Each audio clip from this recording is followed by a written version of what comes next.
graders. So today we're going to be talking about Egyptian culture. All right, so here we go. All right, your note style for this one, you're going to notice a couple different things here with this one. All right, the first one is you're going to want to draw a pyramid out. Reason being is that we're going to talk about the social classes of the Egyptians. So the pyramid is an excellent source for that. And then the rest of the notes you're probably going to want to just put in bullet style. Okay.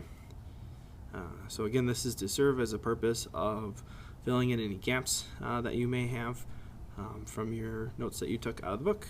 All right, so here we go. All right, so the Egyptian culture was divided up into a really giant pyramid. Okay, at the top of it were the pharaohs. Okay, and this is a very small piece of it. All right, these are your pharaohs.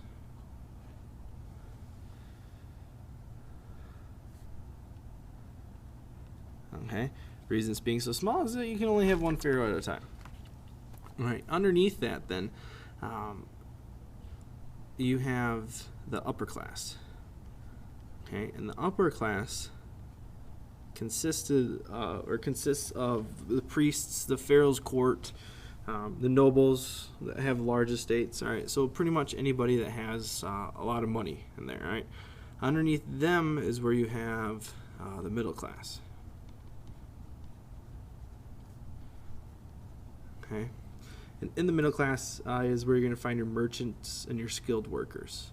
All right, and then the largest one down here, I left it large for a reason, is because this is your peasants.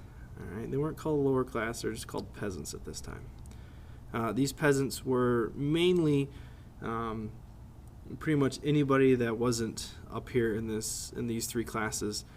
So your farmers. All right, so to go along with kind of the way everyday life work is that you're going to have slaves in here, all right? And a lot of the slaves were captured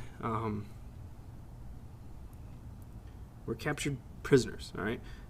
They had a lot of rights. They could own personal items and inherit land from their masters, but they were still considered slaves. So until that time, they did what their masters asked of them.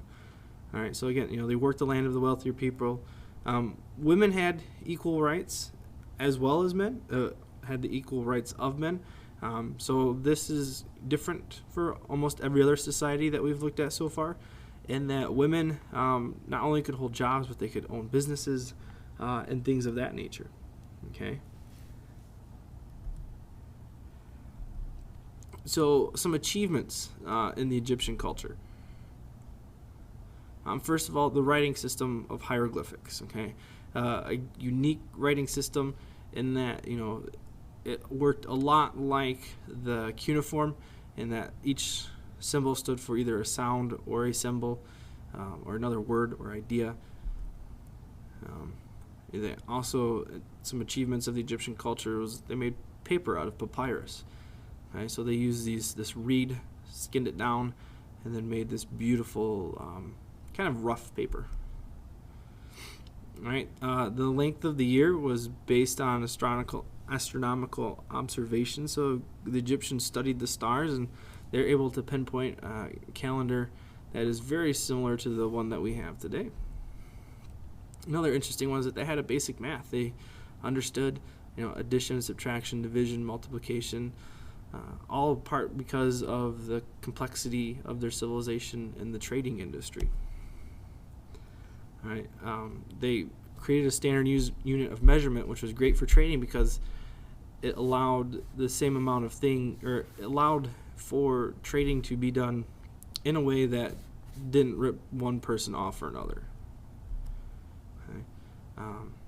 They had surgeons that were able to perform surgery, trained doctors that could set bones, sew you up, things of that nature that wasn't really around at this time as well. And finally, they were able to create medicines from plants. This was unique because it's called herbology, and they understood that plants have medical properties. So like if you're in pain, if you chew on the leaf of this one plant, it would make you feel better.